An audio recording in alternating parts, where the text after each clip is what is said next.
Good evening, everyone. My name is Catalina Moranzi. I work in the Santa Barbara Public Library. Today, I'm going to be with you in the SBPL parenting series, caring for your parents while raising your kids.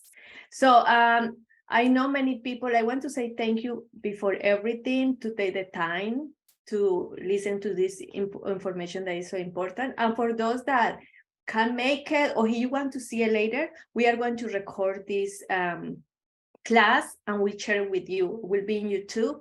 I want you to know that we are not going to see you, but you can ask questions. We're in the chat. And Catherine and Sergio is going to be here and they can manage the questions. And if you have questions for me, obviously, I will be here to answer any question. So you are in pajamas and doing something else, it's okay. Nobody's going to see you. We want you to be comfortable and getting this information. So let's start. Today we welcome Catherine Westland. She's MPA's Director of Programs and Alzheimer's Association in California and Central Coast.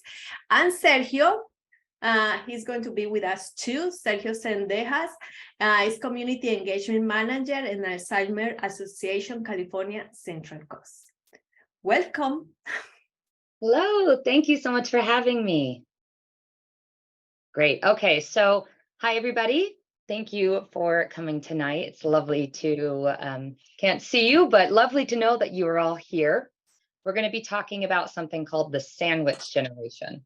And I first have this slide with a bunch of pictures of sandwiches because it's kind of a funny word.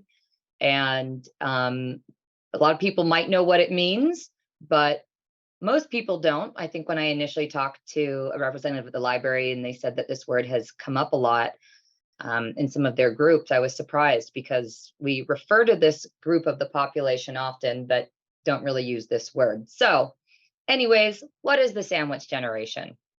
The sandwich generation, you could tell kind of from this picture, it's the people in between two generations. They have aging parents and kids to take care of.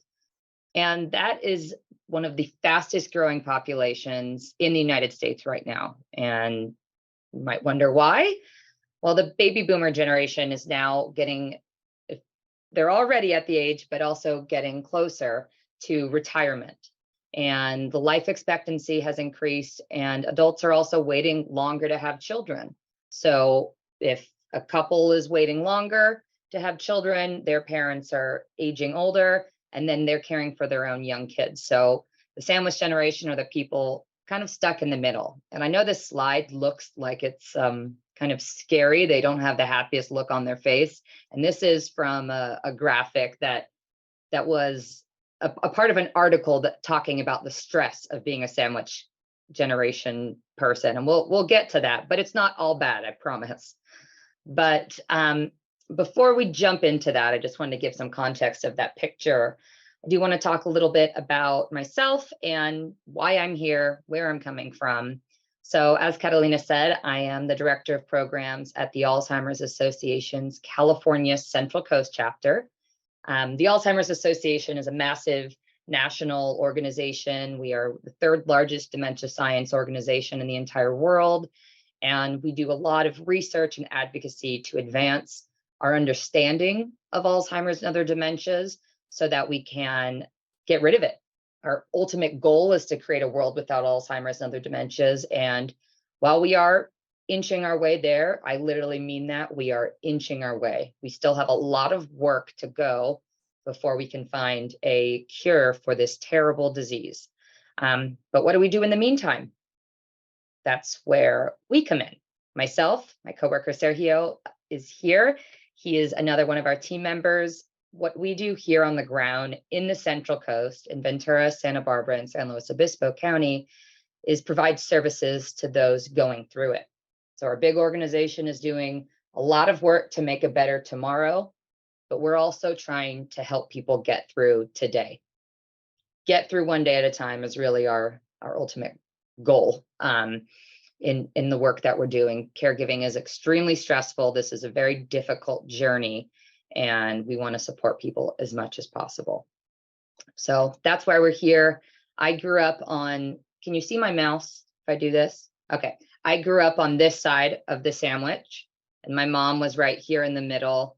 And then there was my grandfather that actually looks a bit like my grandfather. He was a big guy in a wheelchair and always liked to have his martinis. So that olive reminds me of him there too. And my grandfather had a form of dementia called vascular dementia. And so my mom and I moved in to help care for him for a few months. And we ended up being there with him for 13 years. And I developed a passion for this field at that time. I didn't realize it was a passion. I thought that I was just being a regular granddaughter. My mom still identifies as just a daughter who was helping out her dad. But what we did was not being a regular daughter and granddaughter. We were caregivers. And I was proud of that experience, but also, can reflect on where there were difficulties. So that's what we're going to talk about today, how to see kind of the benefits of being a caregiver, but also making ourselves comfortable to talk about the burden. And I know that sounds like a really harsh word to use, but we need to recognize when there's a lot of stress and when to ask for help. Okay, so the sandwich generation, like I said, it's the baby boomer generation now. And just so everyone knows, the baby boomer generation is about the age of 58 to 76. That's the age right now, 1946 to 1964 birth year. So that age group is retiring and might not be able to support themselves, might move in with their adult children, might move into a congregate living setting and need advocacy or support from their adult children. And those adult children might be starting their own family at that point, meaning having their own children or still, raising young children. So at that point, they have both groups to care for. The sandwich generation group has been reported to have the most stress of any other age group, because in large part because they're balancing a very delicate act of caring for parents and children. It's also just a stressful time. That's people that are at the point of working through their working to the point of their career and balancing a family. That's just a stressful time. So that sounds like a really big statistic to say the most stressful age group, but not surprising. But being a part of that sandwich generation isn't all scary, like I said. I mean, one, it's beautiful, right? That means you still have your parents and your kids are able to grow up with their family members. And so you're getting more time with them. And your kids are getting time with their grandparents. Their grandparents are getting time with their grandkids. And those intergenerational bonds are absolutely beautiful. And that's where we can start breaking down some of the really bad stigma around aging, around dementia. I taught a class last week at Cal State Channel Islands, and this was an older group. I mean, they were college students, right? And I started it and asked everyone to share what the first word that came to mind when I said aging, getting old. What's the first word that comes to mind? And everything that was shouted out was negative. The first thing was disability, hospice, wrinkles, dying, all these very, very negative words. And that's, I said, please be honest, first thing that comes to your mind. And they all shouted that out. And then we said, well, okay, then what's the alternative to aging? Dying. I mean, that's death. If you're not aging, you're dead, right? And that's just the harsh, that's honest. That's what it is. And, but we build that fear of what aging looks like. And when young people can be with older adults in a familial setting, in the home setting, and those bonds show that, wow, this isn't scary. This is a person. I saw my grandfather, like I said, in a wheelchair, and I saw him aging in a pretty devastating way, but he still had a good life. I was still there. He was still eating. He was still laughing. He had family members around him. I mean, what else could you want more for your last chapter like that, and have family around you? So with that, you're also giving your kids an opportunity to see how to care for another being, which is, an example of human kindness. These are some of the benefits that we say in the sandwich generation, that there is a lot of beauty of those two sides that you're providing care for being together. Okay, so I'm just going to go back. I am from the Alzheimer's Association. I do have to talk about this a little bit because I'm talking a lot about aging and the challenges of caring for an aging parent. And I will be talking about that, caring for an aging parent, just normal aging. But I also am going to talk about what happens when that parent is aging abnormally. So dementia and Alzheimer's, you'll hear me kind of use those a little bit interchangeably, but they do have different meanings. Dementia, as you can see, it's the umbrella term, as everyone uses that expression, an umbrella term for a collection of symptoms. These are abnormal, okay? There are certain symptoms that look similar to what happens just with normal aging, but what dementia is abnormal. It's what's happening at a cellular level in the brain should not be happening, but it does. Alzheimer's is one of the diagnoses within dementia. So dementia itself is not the diagnosis, it's a syndrome, but Alzheimer's is a diagnosis you can receive if you have dementia. Other common diagnoses are Lewy body dementia, Parkinson's dementia, vascular dementia, which is the result of a lack of oxygen to the brain, maybe a stroke, and frontal temporal lobe dementia. Alzheimer's is and has historically been the most diagnosed form of dementia, which is why my organization is called the Alzheimer's Association, because we by no means only work with adults with Alzheimer's. We work with adults with any form of dementia, any of these diagnoses. And by the way, there are so many more different types of dementia. We just can't fit that all in our cute little graphic here. But we work with adults across the board that have different forms of dementia and even unidentified forms of memory loss. The full name of our organization is actually the Alzheimer's and Related Disorders Association. So I always say that to make people know and really trust that we work with across the board memory and cognitive concerns. Sometimes we'll talk with someone and they say, oh no, you can't help me. My, dad has Huntington's disease. You wouldn't be able to, can help or support us. We absolutely can. Don't be afraid of the word Alzheimer's. Even if you have a question about something related to cognition or memory and behavior change, and you don't think it has to do with anything to do with Alzheimer's, you can still call. It's all free, doesn't hurt. But anyways, you'll hear me use the words Alzheimer's and dementia both during this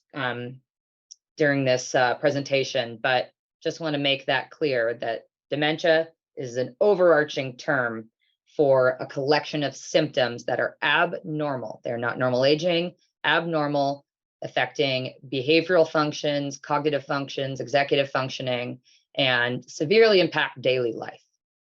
So just a little example with that. These are, we call them it comes from one of our presentations, the 10 warning signs of Alzheimer's. And so these are some of the differences between signs of Alzheimer's and dementia and typical age-related changes. If you have something along the left side of that column there, don't automatically assume it is Alzheimer's and dementia. These are just kind of common branch symptoms that we might be a little bit more concerned about. So making a bad decision once in a while, we all do it. The outfit I'm wearing right now doesn't go with the weather, not a good outfit, bad socks, everything. Bad decision once in a while. If I were to go outside in flip-flops and shorts every time it was 50-degree weather outside, or wear a ball gown to the gym, that's when it's a little different, right? So what happens in normal aging? Everything from, not being able to learn new things as quickly, or not being able to hold recent information as well as they used to. That's very normal. It's when that's an extreme that is impacting their daily life in a whole new way. An expression I use sometimes, it's the difference of where are my keys versus what are my keys for. Operating a new high-tech remote can be very challenging, and an older adult might not be able to use it if they got this whole new updated TV remote. That's normal. Using the remote to brush their hair, not normal. So I definitely encourage anyone who has questions or wants to know more. This is just a quick, short little list, but we have a lot of really amazing resources that do break this down a little more thoroughly, and some kind of checklists and worksheets to go through. Is this normal or not? And sometimes you really don't know. It could look totally normal, and it might be a contributing symptom to something else going on, and vice versa. So it's better to learn more, ask questions, and talk to somebody about it than just ignore what's going on. Okay, up next. So kind of talking a bit about families that have both generations in the home. So sandwich caregivers. And I am saying caregivers here, and I know a lot of people, like I said, don't identify as caregivers. So I hope that word is not going to offend anyone by me saying that. I'm saying a caregiver as in the person providing care to both generations, parents or older family members, and children or younger family members or loved ones. So I said there are some benefits, and then there are some challenges. And these are some of the challenges that might come up. Aging and memory loss, be it normal or caused by dementia, have a big impact on everyone in the home, every family member, the neighbor.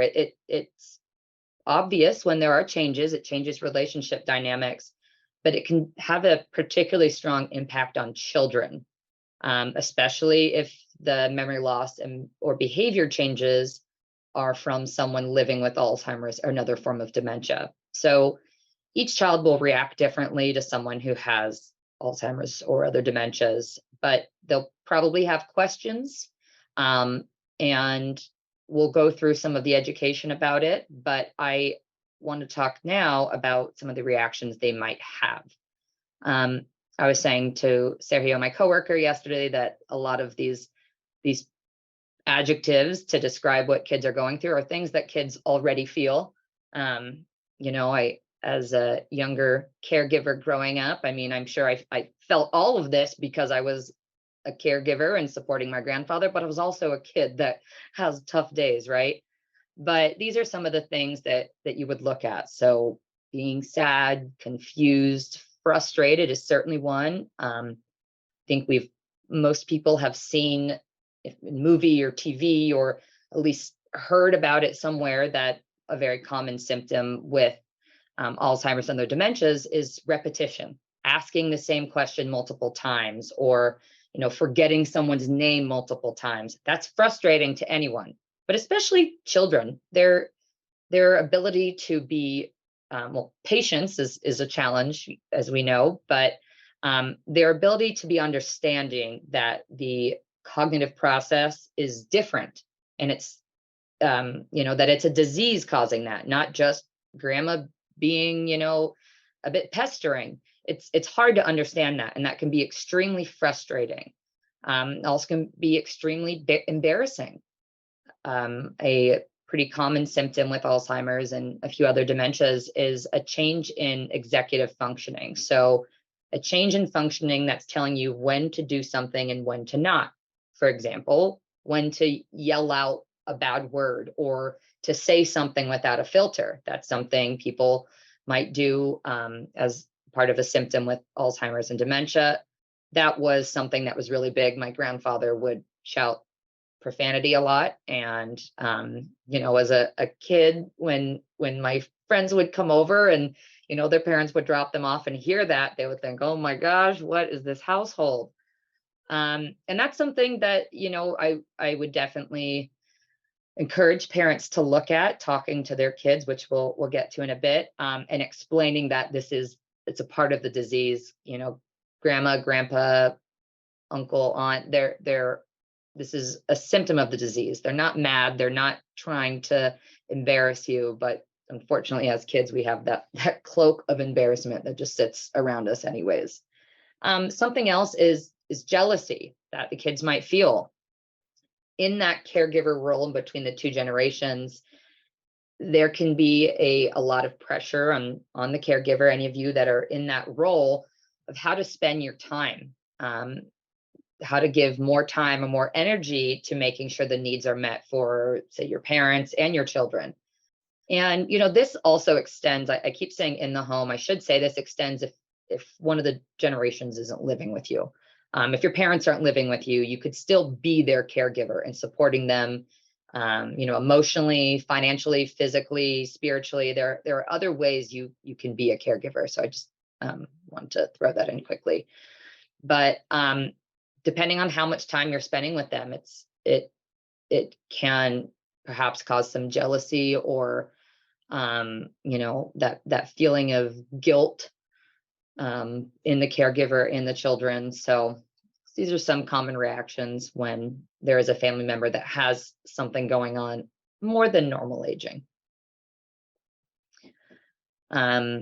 This is just another slide. The other one was, I guess, focused more towards children. This one is for teens. Teens might start to understand a bit more of what's going on. Like I said, kids might not really be able to understand the separation between a symptom and who the person is. If they're saying something really angry at you, are they mad at me? Are they mean? Do they think that? Or is this just a symptom of the disease? Teenagers, through, conversation and just learning, maturing, might be able to understand that a little bit more and, hopefully are able to develop some coping mechanisms. And that could be with a support system, speaking with someone in school.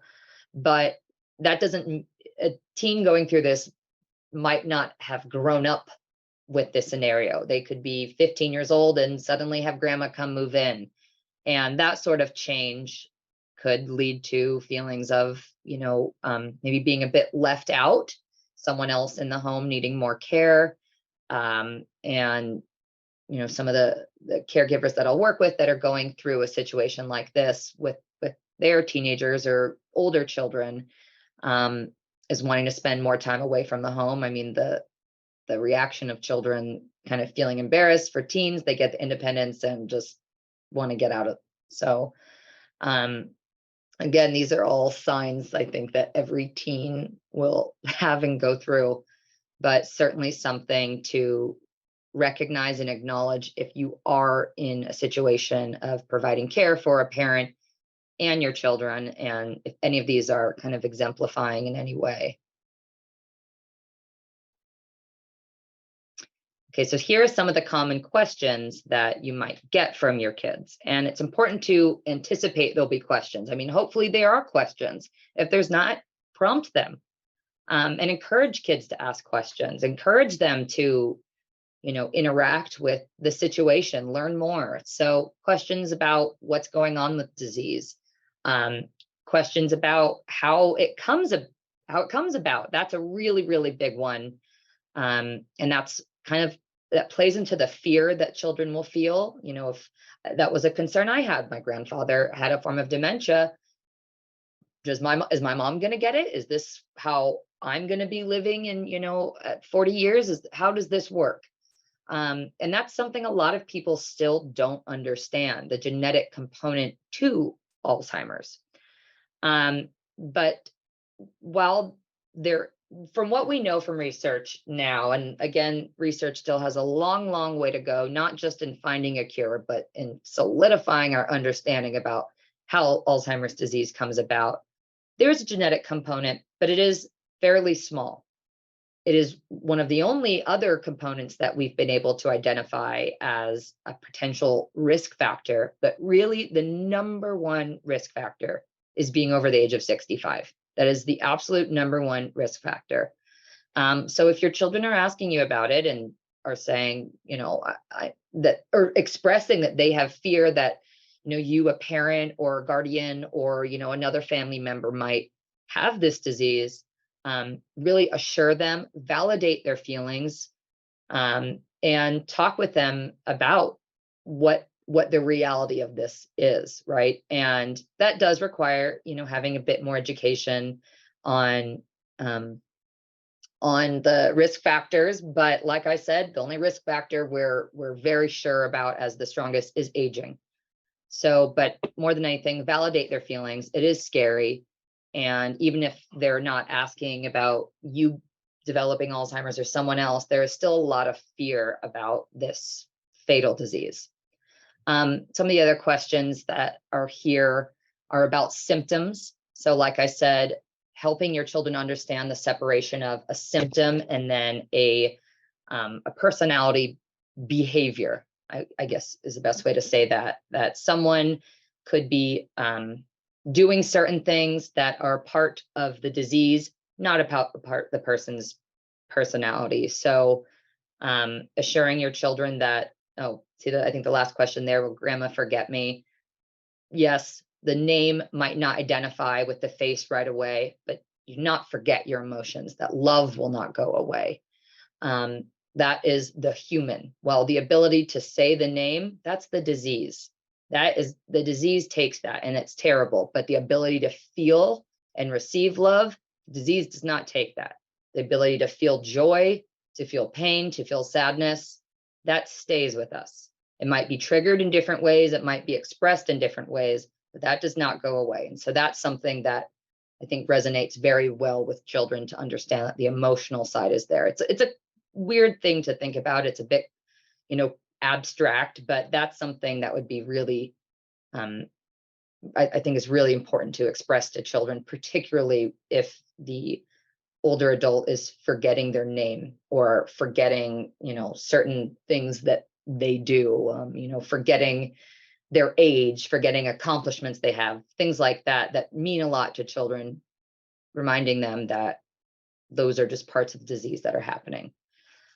This common list of questions, we have a built out longer list that we'd be happy to share, but also if your kids have questions, if you have questions, if anyone has questions, that's what we're here for. The team, the Alzheimer's Association team, myself, Sergio, our other team members here in the Central Coast, and we also have a 24/7 helpline, 24 hours a day, 365 days a year. And it is staffed by master's level clinicians and social workers that can be there for any questions you have. They focus on dementia specific topics, but you can also call with, general aging related questions, and have your kids on the speakerphone, have someone explain a concept that you don't feel confident or sure of answering. Just call. And I'll talk more about that helpline as a resource in just a bit. So just going off a little more, how you can help kids going through this, realizing what's going on with an older adult that's experiencing age-related changes, particularly those that are experiencing Alzheimer's or dementia-related symptoms. So keep good communication open, make the children feel very safe about asking questions. There are a lot of symptoms that come with Alzheimer's and their dementias that are maybe a bit embarrassing and uncomfortable to talk about. Make children feel very comfortable about asking those questions. And that also just goes with aging. We don't receive a lot of education on aging. You learn how to get to a certain age in life, and then it's from school, and there's kind of just good luck. Make a safe, comfortable space for your children to express their feelings, their fears, the things that make them laugh. I used to work in an adult day center, and we'd have middle school students come in every spring for their break. The first thing I would say is it's okay if you need to laugh, if there's something that makes you laugh. Obviously, do not do it in a hurtful way, but I express the emotions that you are feeling, because like I said earlier, just because the adults there were living with an Alzheimer's diagnosis does not mean they did not feel and they couldn't enjoy a good laugh. So keep that communication open and be honest. Don't sugarcoat things. While that might be a Band-Aid in the moment, it is particularly for when there's an adult with Alzheimer's or dementia.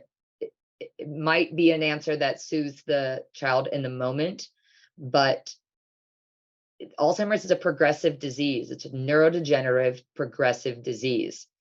And children are excellent observers. They will be cognizant if you're saying something that doesn't really add up with what they're seeing. I know that's a lot easier said than done. No one wants to deliver hard news that, yes, grandpa or, Uncle Tim is dying from this disease. And yes, he might not be able to remember your name down the line, or he might not. That is really hard news to deliver. It's hard news to watch a loved one receive, but having those conversations, encouraging them to ask questions, learning together, is how we could make a more comfortable space, and how you can identify where you might need extra help and where you could help others as well. Something else to consider is talking to your kid's school if there are any counseling support services. And this is something that we're learning more about in general. I actually have a paper that was sent to me here about how to ask your employer for support when you're in the sandwich generation. So if you're an adult in the workplace, how to ask HR, what can I do? I need some help. We have the infrastructure, and it's obviously improving on how your employer can support you raising children. But how can we talk to an employer or a school about, okay, grandma moved in, they're going to need a little extra time getting used to this transition. Reaching out to see what your children's school has in terms of support services, and maybe they don't have anything, but you've just lit a fire that, hey, what the scenario that we have at home, I guarantee you it's not uncommon, and it's going to be even more common as the sandwich generation is widening. We have a transition in our life. My son's grandmother has just been diagnosed with the form of dementia, or maybe they're moving in down the street and are going to be a more active presence. This is a huge life transition. It could be very welcomed, but still reaching out to school and seeing how they can help. So we're talking about ways that you can support your children while you're caring for them. But what about yourself? Talking about the person that's keeping both sides cared for. Okay, what about the person right in the middle? You. So these tips to help you cope, they're general, they're obvious, they're almost too obvious. I heard that recently when I was doing a brain health presentation about ways to keep the brain and body healthy.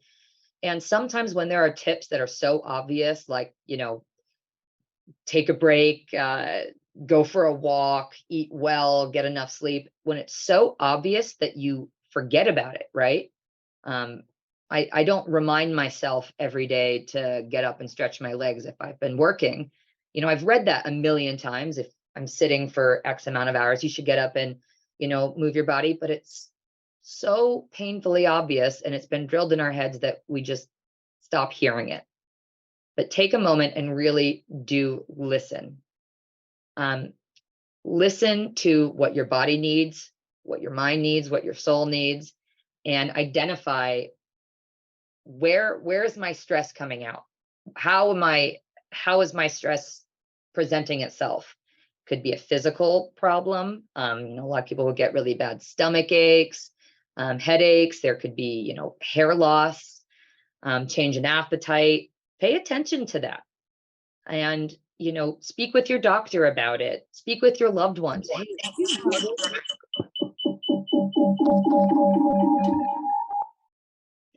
Hey, have you noticed something strange going on? I mean, that was strange.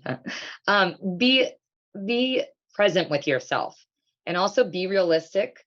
Like I said earlier on, that pressure to give your time to both sides of the sandwich, parents and children. You can't be perfect. No one is, and no one can do it on their own. And I don't mean on their own, just single person. I don't mean on their own, a single, family unit. You need support. And congratulate yourself when you need to. Our 24/7 helpline that I talked about, and we'll show in just a moment, I encourage people to call that if they need to hear a thank you, if they've been doing a lot to care for everybody else, but haven't heard a, hey, how are you? Give that number a call and say, hey, can you just say thank you? I've had a stressful day and no one has said it. Make sure you're tooting your own horn and patting yourself on the back and finding ways to really recognize your accomplishments. Also, taking a break, again, one of those painfully obvious tips, but very easy to overlook. Give yourself a break. Here it says, look into resources available to help you manage tasks and divide responsibilities. There are so many resources out there. And I'm speaking about for supporting older adults because that's my space. There are so many resources out there. They're not obvious though. They're not in commercials. They're not, as commonly spread word of mouth because the stigma. People don't want to talk about this. People don't want to admit they need help. Oh, that's my mom. I don't need help. I can take care of her. No problem. Like, that's a normal daughter thing to do. Well, on the inside, I'm drowning with the responsibilities of caring for mom, caring for child. It's a lot. Give yourself a break. Take some time and reach out for support. Changes will happen. Prepare yourself. Same as asking for support to take a break, ask for support to prepare yourself for what's going on and what might go on.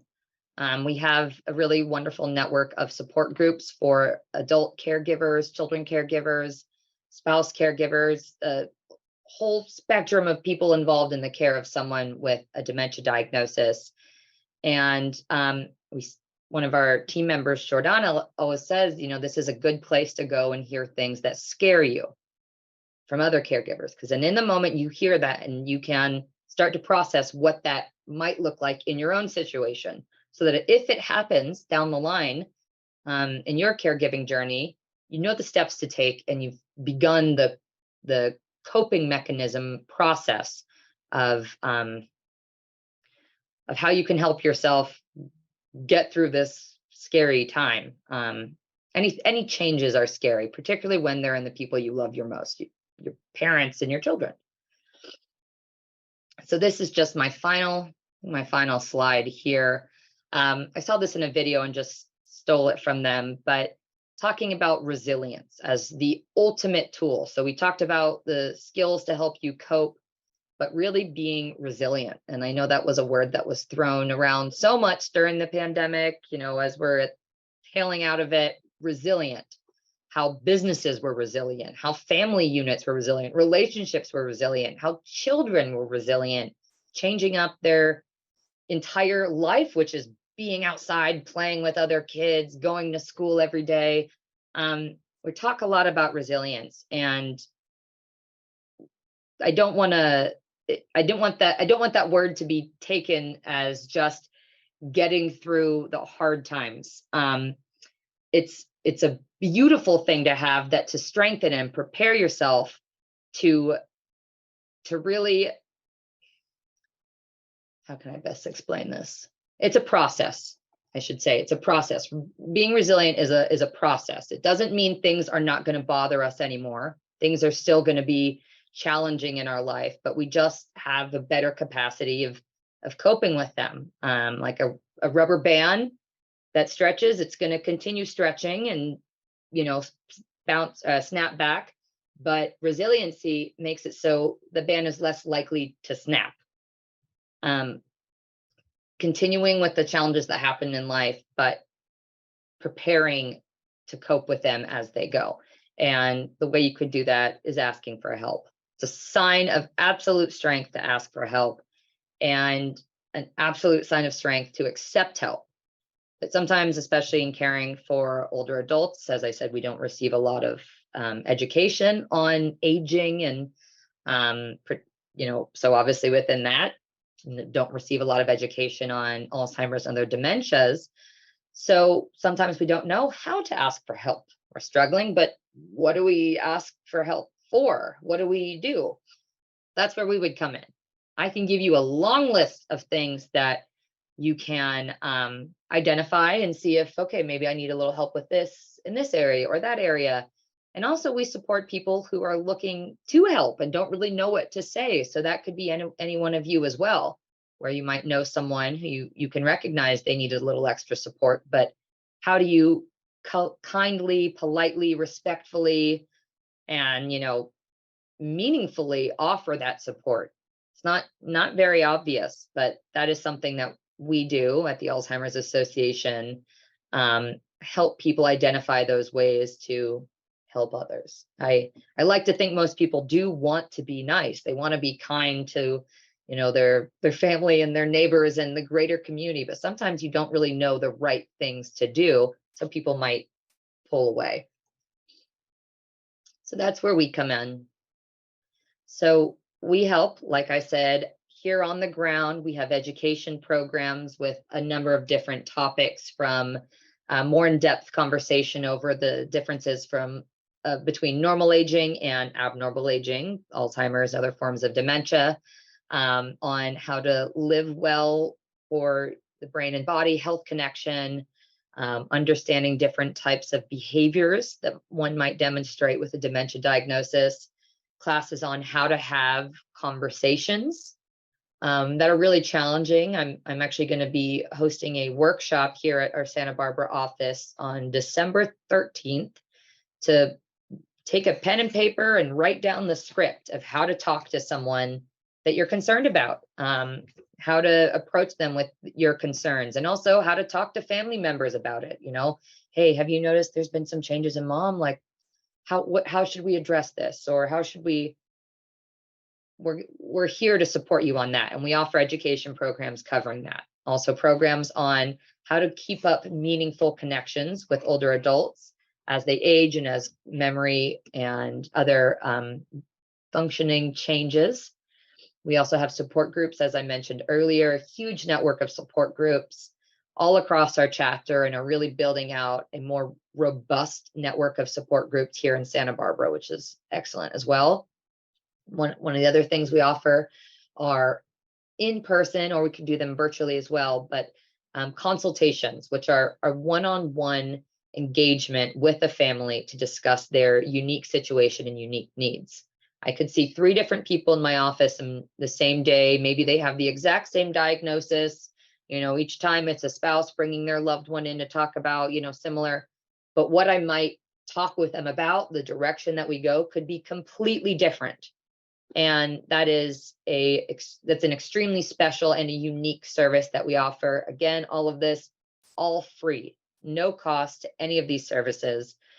And as I mentioned earlier, our 24/7 helpline, which is probably one of the most incredible assets that we have to share, because you can call on Christmas morning in moments of serious frustration. And I mean 2 a.m. morning. There will always be someone else on the line, a compassionate voice, someone that you can vent to, cry to, laugh with, who not only can understand your situation, but can also help you through it. And maybe that's not what you need. Maybe you just need to call and have someone to vent to and then hang up. That's fine too. That's their job. That's what they're trained for. And that is why we do the work that we do, because we all recognize support is needed in so many different shapes, sizes, places, times, and ways. And then finally, a resource here is we have a partnership with the AARP. It's our community resource finder. And there you can find all different types of resources in the community. Going through that is an excellent way to find resources. But I would encourage anyone looking for a local resource to contact their local office. So in Santa Barbara, that would be us here, or go through the helpline. The helpline has the same workbook or a resource book that we would look through to find local resources, and would also help connect you with us at the local level based on whatever you're looking for. So that is the end of my slide presentation. And so I'd love to hear if there are any questions. See, there's a few things. Any questions? Any at all? Not yet. They are, maybe take a little time to have some questions. Thank you, Catherine. Very interesting information. And remember, any question, just write it there and we can share with them. This is the opportunity. We have the people that know about all these topics, so please don't be shy. And while you are thinking about your question, I'm going to share my screen here. Let me see. I want to show the resources that they gave, Catherine gave me. These are all the resources she shared with us, 10 steps to approach memory concerns. This is going to be in the library, Eastside Library. So you go there, you just can ask my Speak with Catalina, and you just ask me for this. I'm going to print this and you can take it home. Or if you just want that, just the digital copy, just let us know too. Remember, this video is going to be recorded and we are going to share it with you in case you like a section more than another one. So you can see it anytime. Question, not yet? Okay, so I'm going to continue giving you the additional information. Remember, in the Santa Barbara Library, we are continuing with these classes for parents and caregivers, and many of us maybe don't have a computer or the computer broke or something like that. Remember that you can borrow laptops in the library. You can borrow hotspots if you are going like in a road trip. We are in December vacations. You want to go somewhere and you don't have internet. You can borrow at the library with your library card. How I say, copies for those that have children. We have Maker Challenge this start tomorrow. Make a small character. So please come to the library. We want just to celebrate, to do things with you. Stay and play for those that had small children that don't go to school yet. So we had that in the Eastside Library in the parks too. Baby and Me, Music and Movement, and YouTube videos. Not just these videos. Sometimes you want story time. We had recordings for that. Also, we had the all recordings too. I see it's a question. You see, I told you we need to wait. Be patient. Something. Can you see us, Sergio? I see like some. Oh, I saw it. It was Claudia just saying thank you for the work that we're doing. Very kind. Thank you. Thank you. Okay, and let's see here. Yeah, additional information. We have works for those that maybe you don't need help to get a new job, but you know somebody. They need how to make a resume, how to practice for an interview.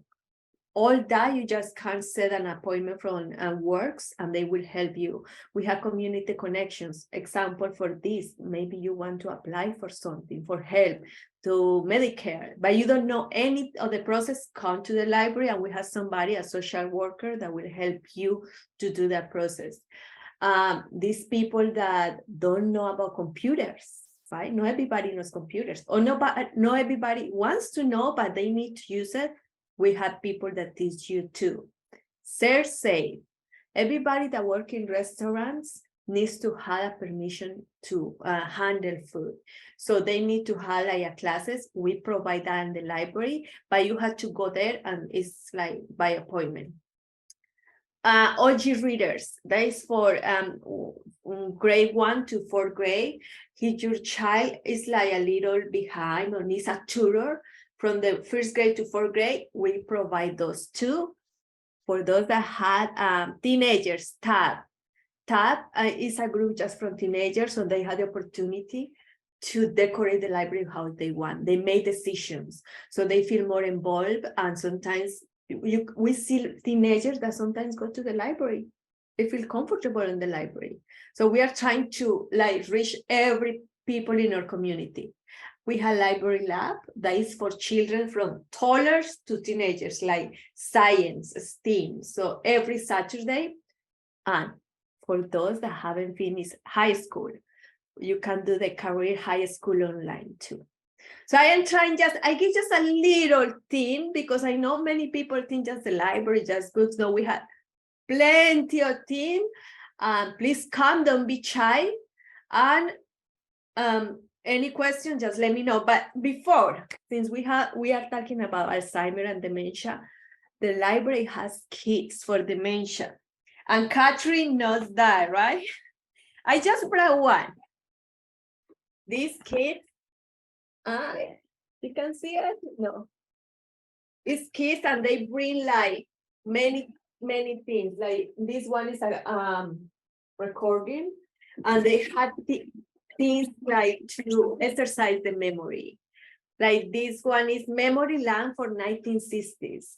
So things that were like fashion or was popular in that time. So we had like for 1916 for different times of history. So please come to us and ask us. You don't know what we make. Oh, do you happen to have that? And we will say, yes, we had that. Those kits Okay. are a wonderful way, going back to our topic, a wonderful way to bring your kids and an older adult together as well, because they can go through that together. And if an adult is living with Alzheimer's or a form of dementia, their short-term memory will be impacted, but those longer memories, so those kind of reminiscent activities, that older lamp, those,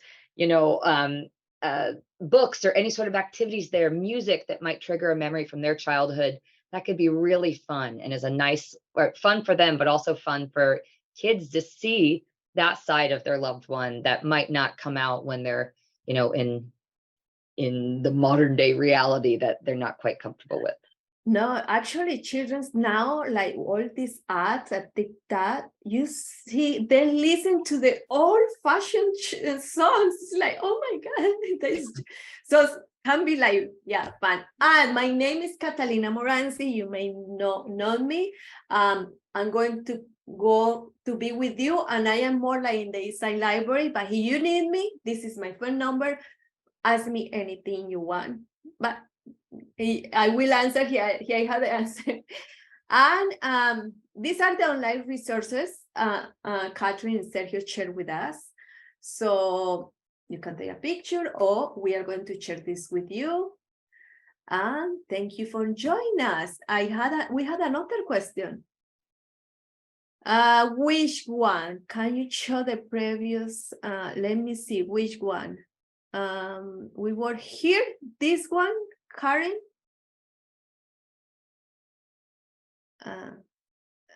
Yes. Or this one. They are asking for the previous slide. Okay, here.